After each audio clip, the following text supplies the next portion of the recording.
Welcome to Deep Discussions Live and Learn podcast, where we not only inspire a better tomorrow, but we also celebrate, promote, and recognize businesses and business owners. I like to call it CPR, celebrate, promote, and recognize. And today I'm excited to celebrate and promote a native of Fort Pierce, Florida, who currently serves as a commissioned officer in the U.S. Navy Reserves. She graduated from Florida A&M University and earned her MBA from Strayer University. Hey, Strayer sister. Uh, she wears many hats, from being a mom to her son Jeremiah to her full-time job as a chief acquisition, as a chief acquisition officer, just chief of acquisition, um, with the Department of Interior, to also owning her business, which we will be discussing today, called Pick Your Sweet Poison, where she provides women with recipes and materials to create their own luxury cocktails. That should be exciting, from their home. So please welcome to the show, Tiffany Harvey. Hey, Tiffany, how are you today? I'm great. How are you? I'm great. Thank you so much for being a guest on my show today. And as you all know, I like to start each and every episode off with a poem because poetry is the heart and soul of deep discussion, and that's my way of connecting with people. So this poem I wrote a while ago is entitled "Lost Wings." Some of you may have heard me share it before, but I feel it's very fitting for this discussion that we're going to have today. And it's about facing and overcoming your fears. And again, it's called "Lost Wings." If I could fly, I would float away, traveling the universe, lost about my days. Up in the sky with the birds trying to sing. However, I am unable to capture my wings. Gazing into the sky, visioning my purpose, not even feeling I'm on any surface. What if I failed? Could I recover? My vision was dark. I couldn't discover. If I let go, will I live in regret? Will I unravel and have to reset? Am I good enough or capable at all? If I take this leap, will I fall? As I prepared to jump and let my wings flat, all this thinking got me to take a nap.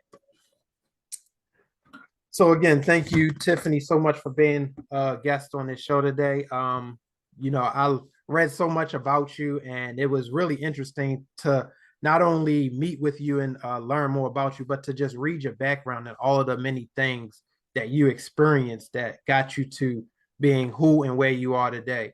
So tell us, first off, tell the listeners what intrigued you about being a guest on the show today, and then we'll go right into your story. Well, I did listen to a bunch of your podcasts, and I just think what you're speaking on and the guests that you are allowing on your show really just align with me and who I am personally, and where I am taking my business to. I love poetry. I love when you read your poems, and I love that you incorporate a spiritual aspect. And it's okay to speak Christian and be a Christian person.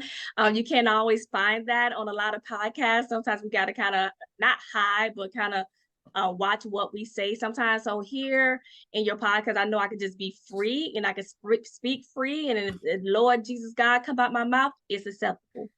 Oh yeah, absolutely.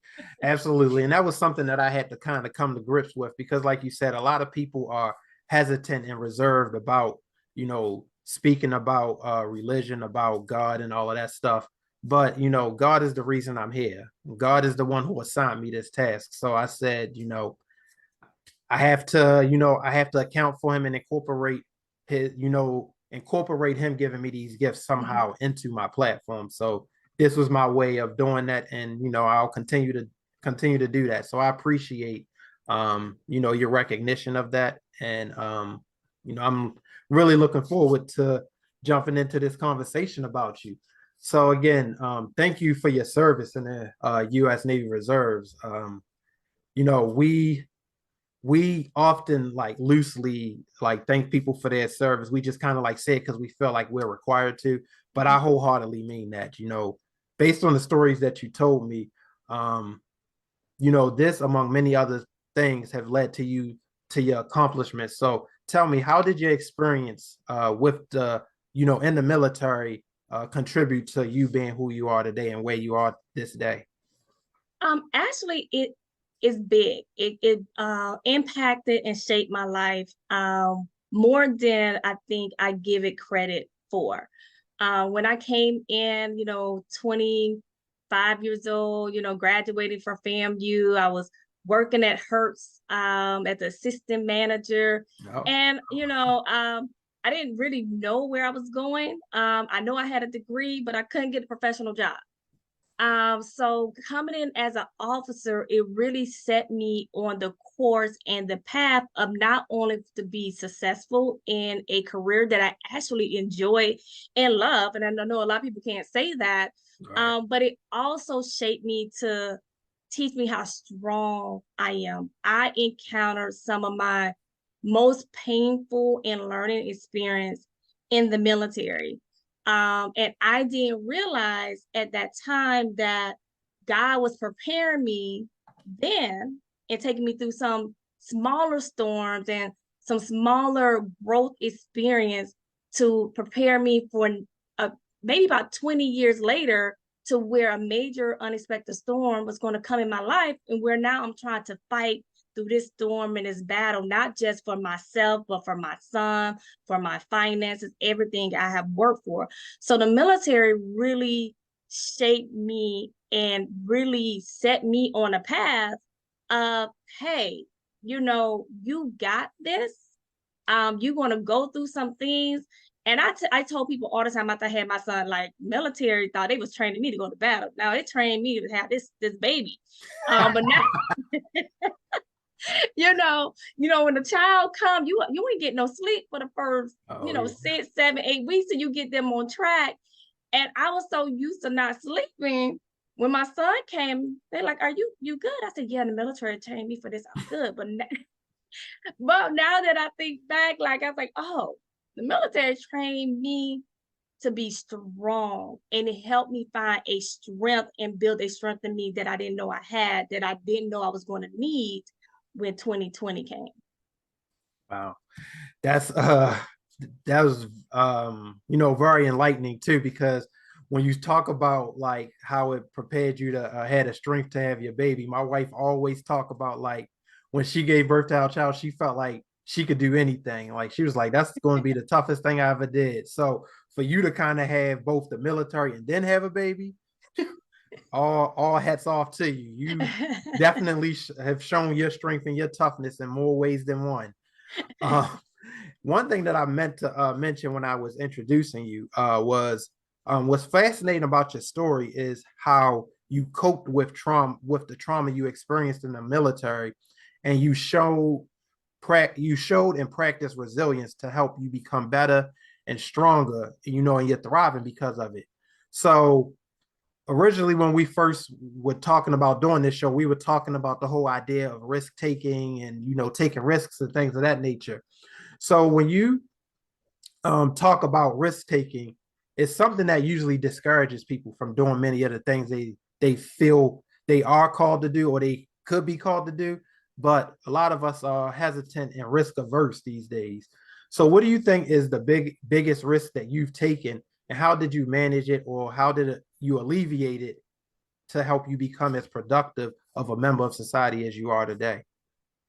Oh, 100%. Going into the military was probably the biggest risk Mm, coming out of college. I yeah. did not go up. I did not grow up a military brat. Let me set the tone. Let me set the scene. I did not. I was the middle child, only girl. I'm very girly, cheerlead, looking cute. I did not do ROTC through high school or college. None of that. Military was not even in. I know, like, what's military? Oh, the people over there, That's really what it was until literally one day, one of my best friends, her mom, was retired Army. Her stepdad was Army, and she had just went into the Army a year before she enlisted. And I'm still looking at her like, girl, you crazy. And so one day her mom literally just said, hey, why won't you go to the military? And I'm like, I'm too cute. I remember exactly what I said. I'm too cute. She said, no, not go in as enlisted. You could go in as an officer. And she said, then you say you go in any branch as an officer. She said, just do me a favor, go down and talk to all the recruiters and see what they say. That's what I did. I spoke with all the recruiters. Navy was the one that appealed to me. I had to take a test. I failed flying colors the first time. Be honest with you, I ain't like studying. The second time I studied, I passed. And when I got that call to say you got accepted, I said, God, I remember singing a prayer in my car. It's like, God, I don't know what I just did. I don't know if this is for me.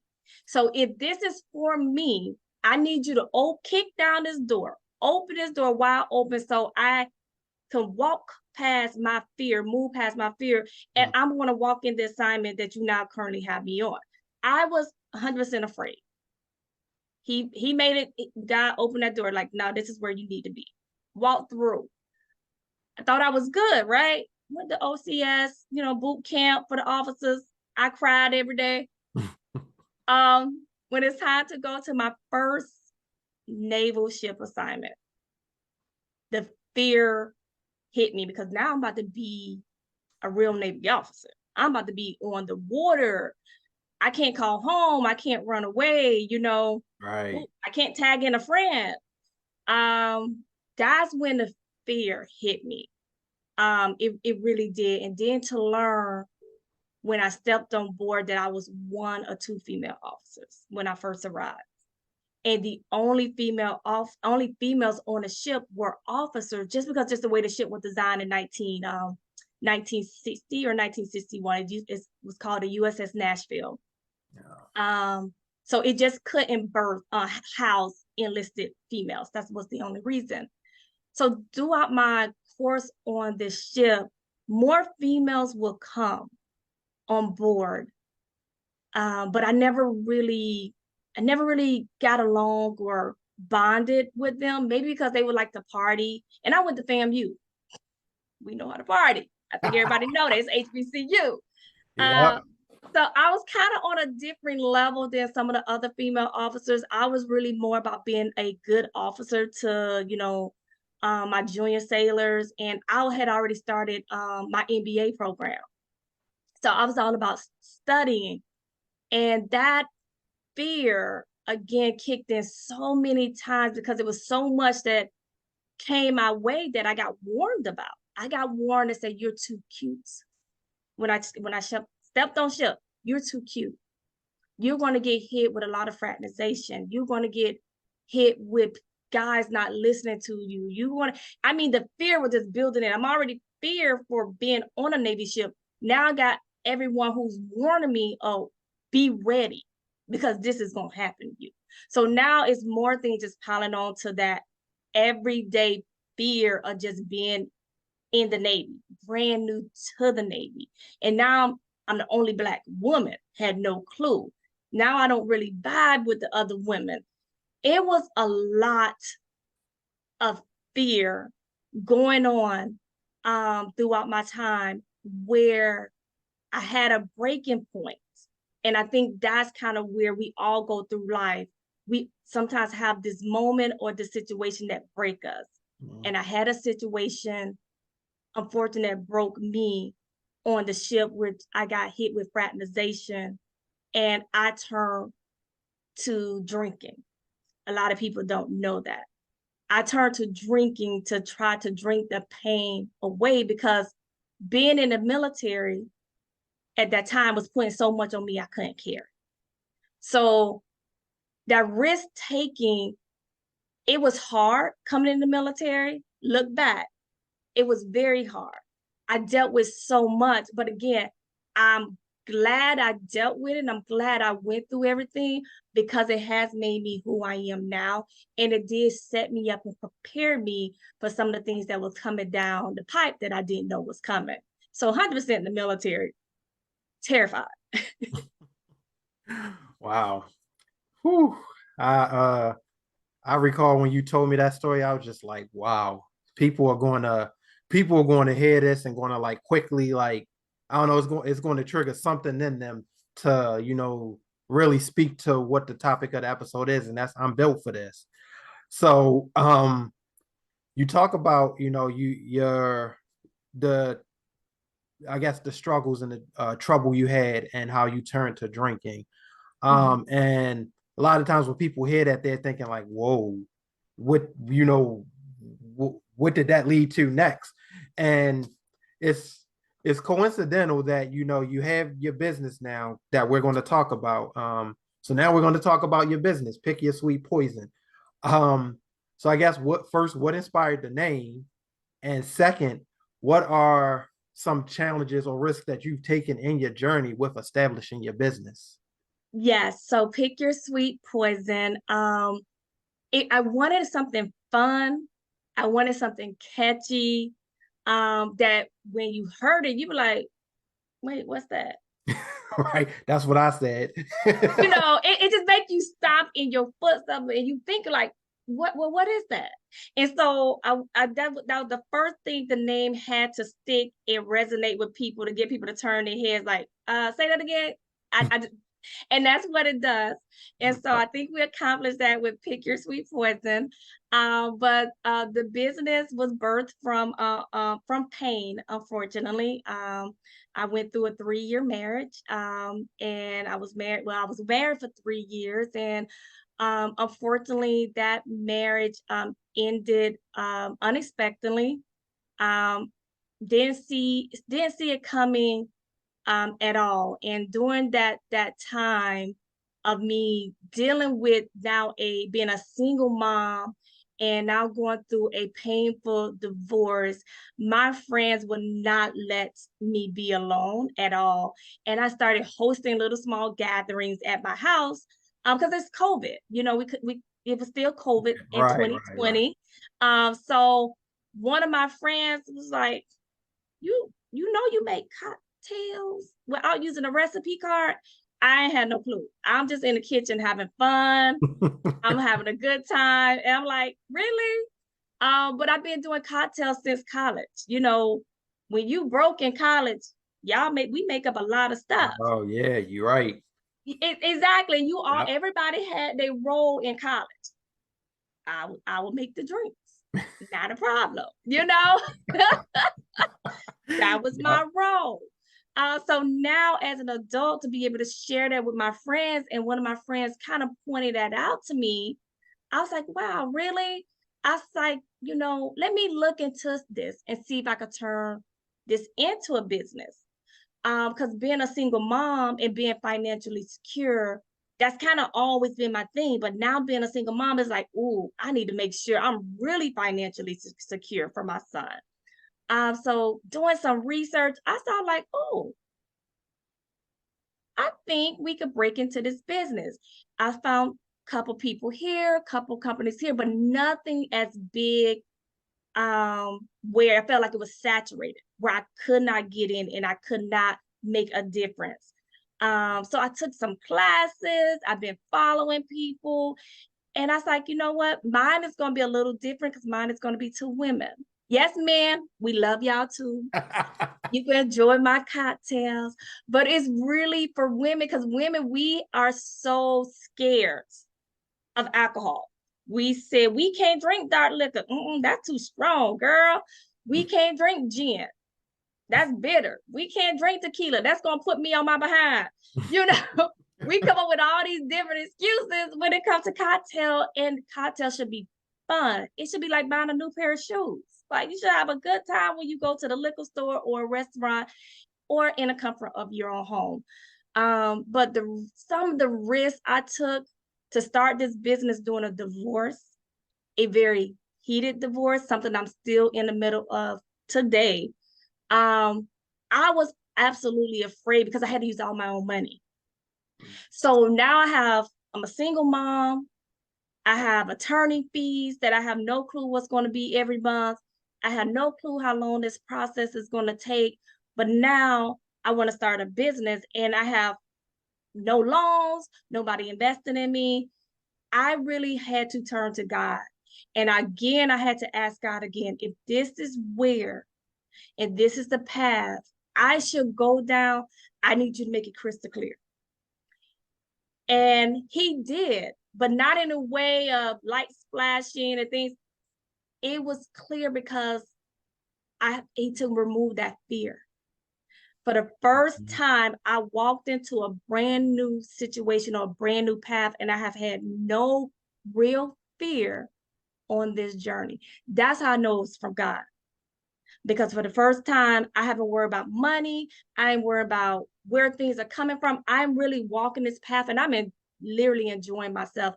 And to hear other people say, you know what? I love taking your class. I love the experience you're providing. I love the cocktails you're coming up with. It really does, make me feel real good to know that, you know what? I'm actually on the purpose that God set for me. Amen to that. Wow. I'm happy to hear that. It's tough when you go through very difficult times, but the one thing that going through, adverse situations like that, the one thing that it reminds you and kind of like, brings you back to is, appreciate the small victories, even when somebody just say, I hope you have a good day, or just ask you, how's your day going? Any way that I can help? Or, just give you a compliment. So, it helps you to appreciate the small victories because sometimes we get so caught up in all of the things that's happening with us and we kind of like overlook the small victories. So yes, I'm thankful that you shared that story and you referenced, how much God has, led you through your fears and how he's, kept you in your difficult times. And you're a co-author in the upcoming devotional titled Joy 365, and it's daily devotional for joy restoration. yes, It's a long title. So, yes, it is. and it also says your daily source of inspiration and empowerment.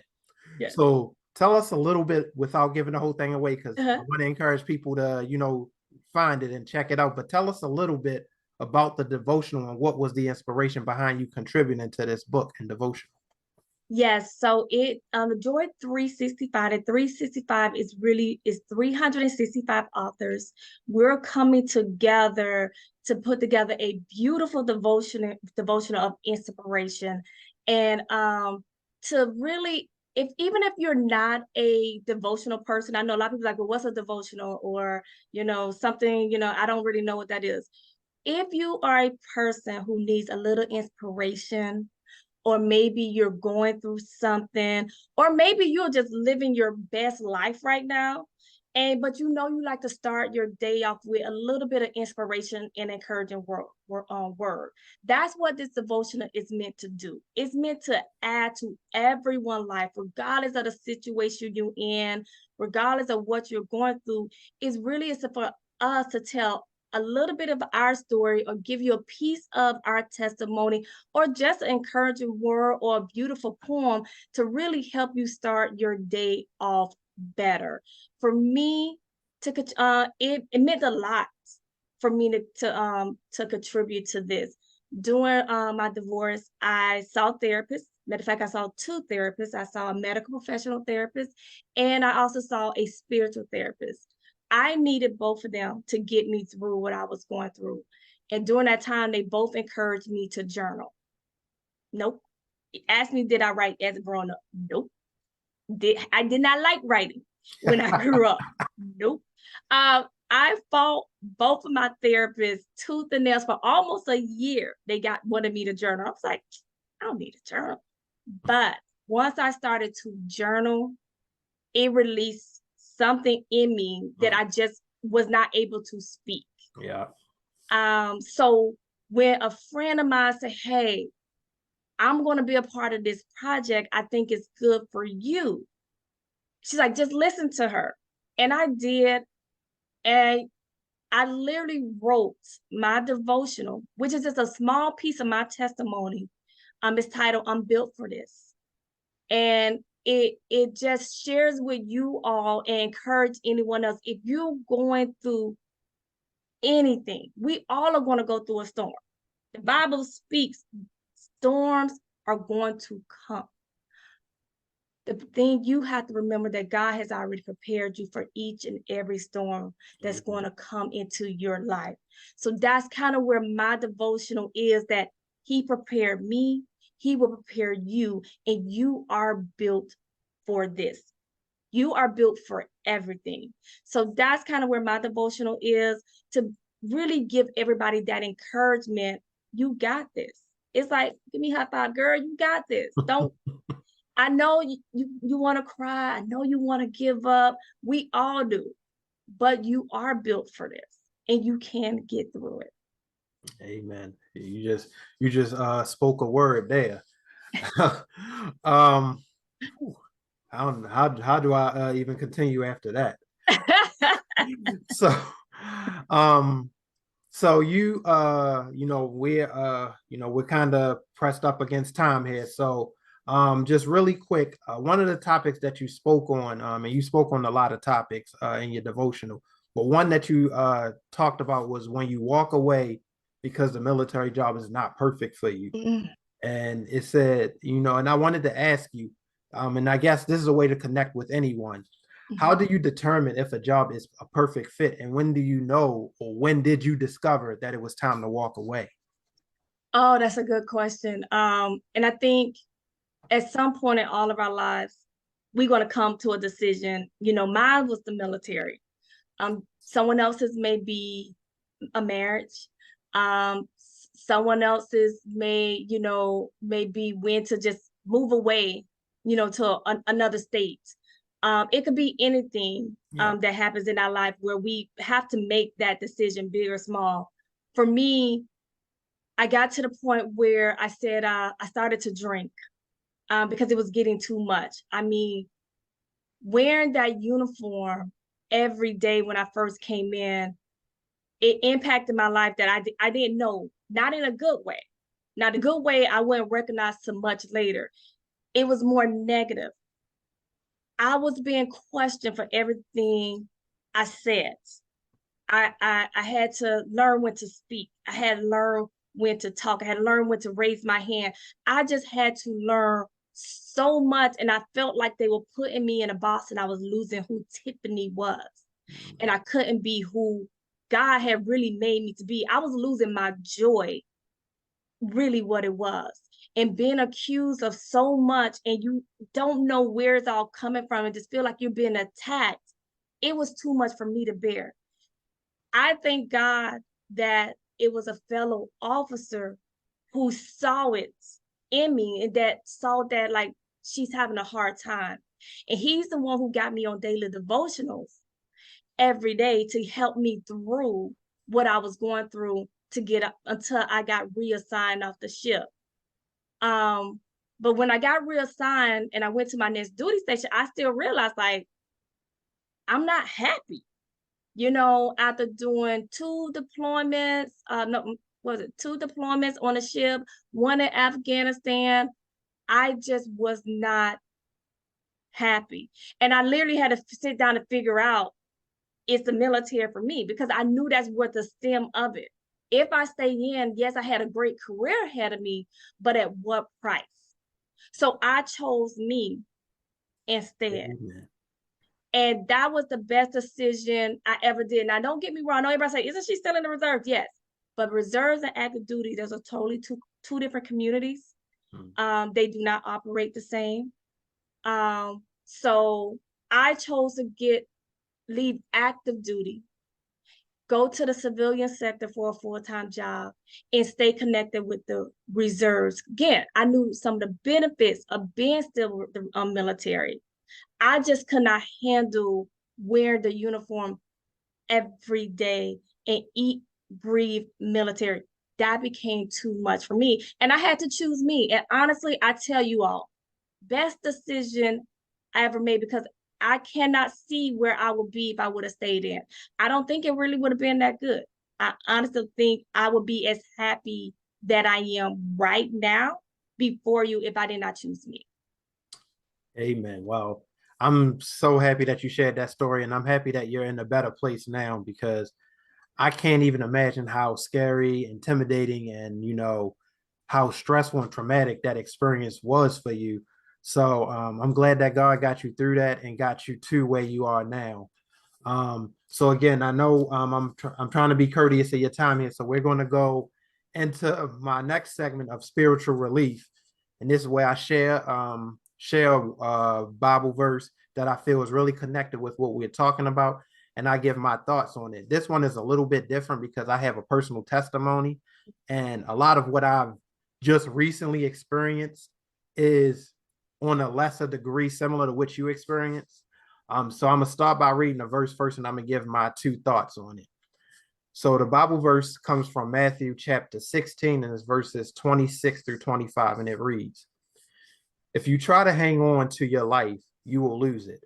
But if you give up your life for my sake, you will save it. And what do you benefit if you gain the whole world but lose your own soul? Is anything worth more than your soul?" Mm. And this couldn't come at a better time. I'm gonna read my first thought and then I'm gonna share my testimony. My first thought that I wrote here was, when consumed in the depths of your own worries and insecurities, you anchor yourself to the limitations of your own thoughts and beliefs. We limit ourselves strictly to what we have seen others experience or even ourselves experience in the past. When doing this, we fail ourselves spiritually and create a disconnect between ourselves and God. And that's because we lean more on the things that we're seeing in the flesh and experiencing in the flesh, but not remaining spiritually connected with God. We ignore what He has designed us to do and what He is telling us to do. And now, as I segue to my testimony, and again, this couldn't come at a better time. Um, I'm gonna just read it word for word because again, I can go off on a tangent. Um, so I found myself soul searching for the last several months because of my reluctance to allow God to lead my path. I questioned things that were being said to me by others. I questioned my own actions. I doubted myself and ridiculed others. What I did not do was ask God to eliminate my worries, restore my faith, and reroute my leaning on myself and others, and allow my fears and worries to become burdensome that I let doubt creep in. That's what I kept doing. Once I turned to God and placed my worries at His feet, what seemed unclear and distorted started to become clear and transparent. What I thought I had the answers to were reinforced and refined by God. So, long and short of it is, I've been dealing with a lot of stressful circumstances in the workplace. My boss was very negative towards me. She did a whole lot of shoving and moving around with my position and really just showed no remorse or no care for my development. So that led to me, questioning her, people that are connected with her, my role, and all of that stuff, and saying, am I even meant for this industry? So once I cried out to God one day and just said, God, please, tell me what this is all about. What am I supposed to learn here? What's the lesson? And once I leaned on Him and stopped trying to figure things out for myself, I got a phone call from another company that's offering me the same position. And not only am I now being pretty much the same, I'm having the same exact responsibilities as my boss who has criticized me and ridiculed me for the last year or two. I'm making a significant pay increase. Mm. So Yeah. God knew my heart. God knew what I was trying to do. And I wasn't trying to prove that I was better than anyone. I just wanted to prove that I was worthy and that this was what I was called for. But I had to make sure I talked to God about it first.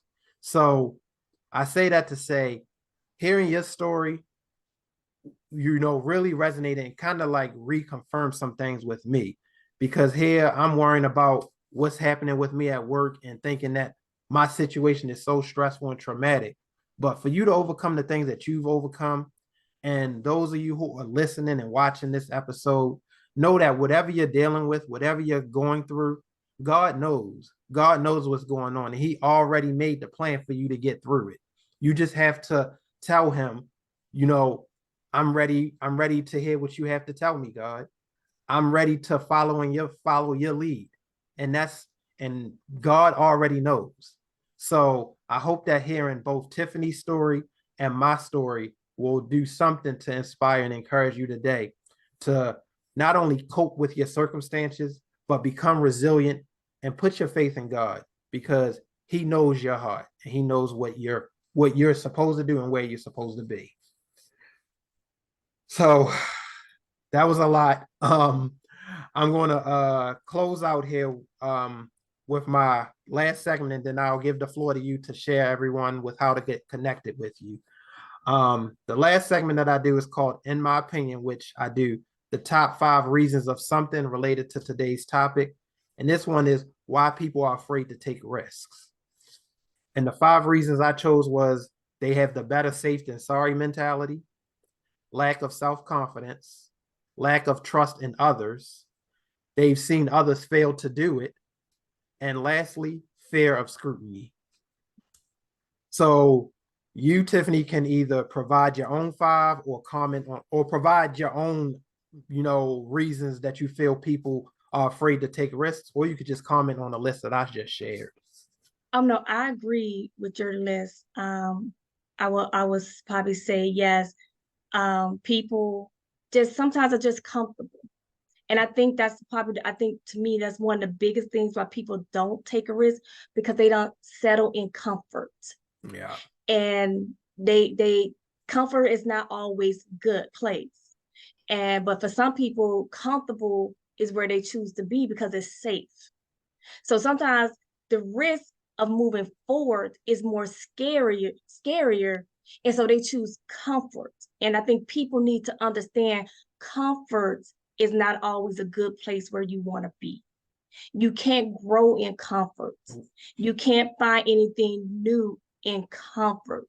God did not make us to be comfortable and stay in one place.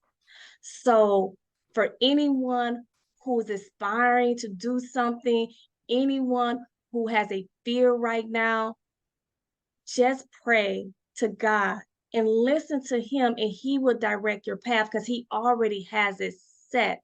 And once he put you on that path, stay on that path. You could go left, you could go right, but come back to the path that he has already designed for you. Amen. Well, thank you so much for your words of wisdom, for your story today, and your inspiration. How can the viewers and the listeners, become connected with you?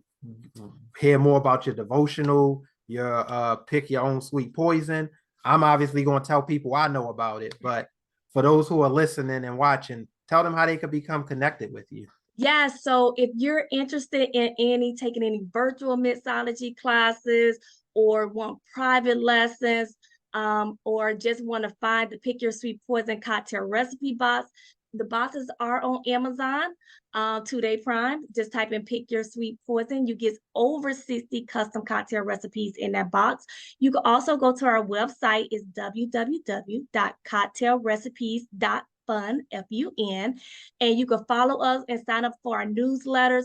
We send out, different cocktail recipes of the month. We send out different coupons. We send out different promotion codes. So if you want to be engaged and do something a little bit new, a little bit fun, and from the comfort of your home and safe where you don't have to drive, yes, you can follow us on Facebook, which is Pick Your Sweet Poison, or YouTube, Pick Your Sweet Poison, as well as Instagram, Pick Your Sweet Poison. But if you want to know how to find the devotional Joy 365, which is being released this fall, you can follow me on my website, is Speak with Tiffany. You can that is the same thing, my handle for Facebook and Instagram, Speak with Tiffany. The devotional will be released this fall. Also, I will have promotional t-shirts and sweaters and all these other things I will be selling based off my devotional, which I built for this. So it is a beautiful shirt, beautiful design, and it will look great on anyone to wear it, and you will feel so much confident and let everybody know, regardless of what's going on, you built for it. Amen. Well, thanks again so much for your presence and for your time today.